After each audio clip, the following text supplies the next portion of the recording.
We have escaped the void and now we're in a never closet. So basically the story behind this one was it's a Friday and I'm at the wrong house. I'm not at the new house, I'm at my dad's house, and this is the kind of setup we got. It's kind of a smaller version of the setup I had back when I had a tripod.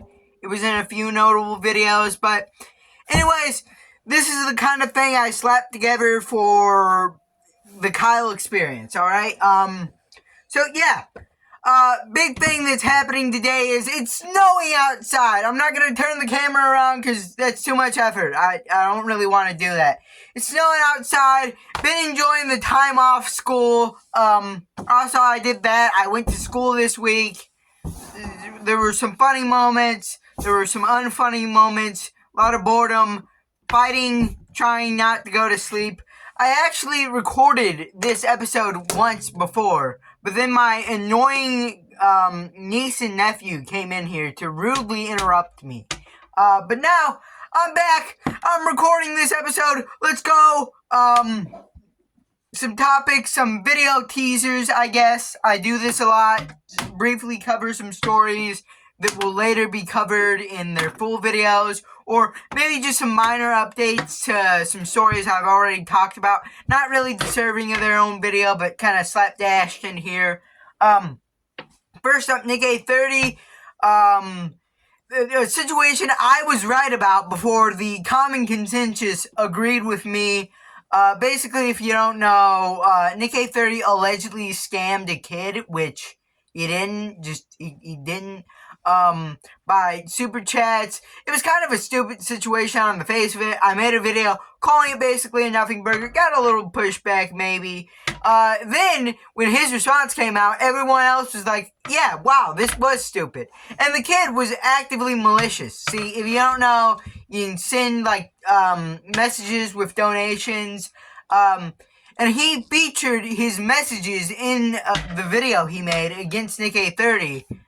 But they were the fake messages. The real messages were, totally different. So, this guy is totally malicious. He totally sucks. I was the first one to say that. No one else said it before me. I was the first one to come to this conclusion. There was a nothing burger. But then, after Nick A30's video, after he basically switched the popular narrative against this guy, he made a response on his community tab. And it's awful. He lies about the video. He, once again, tries to sweep for him faking the messages. And another person trying to sweep for that is Sensitive Society. He plays that clip of Nick A30 proving that the messages are totally different from the ones shown in the video. And he just, glosses over that and is like, guys, this was a mistake on both parties. They both didn't know what they were. It was a misunderstanding, guys. Totally just sweeping for Arch. Yeah, totally sweeping. Next thing on the agenda. Mr. Inter is back in the drama thing, I guess. Basically, this whole thing starts with Cynical Chorus. He's a video, he makes videos that suck, are cringe. Basically oh, what if these two characters were together in a relationship? Really just cringe content. Don't know how anyone watches it. One of these videos is even 3 hours long. Really, they just look too deep at children's media. Then Magic Mush makes a video on him complaining about his Chowder video, basically saying he got basic facts wrong. Now, Mr. Inter made a video on Magic Mush, or just kind of commenting about the whole situation. And he seems to be anti Panini and Chowder getting together. I don't know. This whole controversy is just three grown men taking this thing far too seriously, taking children media far too seriously. But I believe Magic Mush does have a point, considering that Cynical Chorus literally got basic facts wrong. Yeah. So next topic, if we got any more topics, I don't really know. I'm kind of running dry here. Ethan Klein made a response video to his haters, quote unquote. Really, they should be called slanderers, because that's basically what they do. They've slandered Ethan Klein. And And I was very against Ethan Klein for a long time, but now I'm starting to come back around on him. I still think a lot of his actions he committed in the content nuke are basically unexcusable, but he's really kind of gone on a redemption arc ever since burning the bridge with Hassan Piker. I'm basically a Nick DeOrio clone. I'm even getting his gut.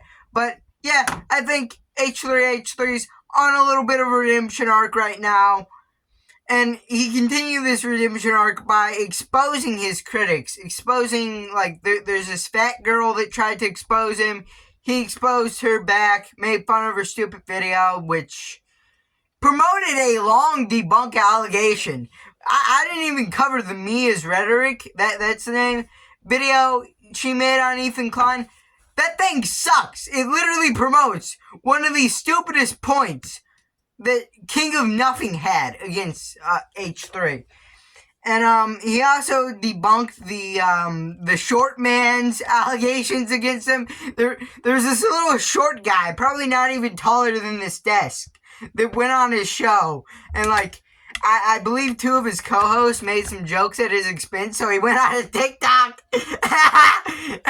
and complained about it. It's funny because he's so short. Don't know the full story, but it seems like he's a liar. It seems like he wasn't like tricked into going on that podcast. It doesn't seem like he was emotionally damaged. It seemed like he was happy to be on there till like, oh, H3's in a controversy. Time for me to dredge this up. Yeah. So, not too serious of a situation. Ultimately, a little bit of a shorter episode of the Kyle Experience. Didn't really have that much to talk about. I'm gonna go and enjoy the snow, or not really. I'm gonna sit inside and warm up, and maybe go back out in the snow and enjoy it. See you guys in the next video. Leave a like, subscribe, comment down below, and bye.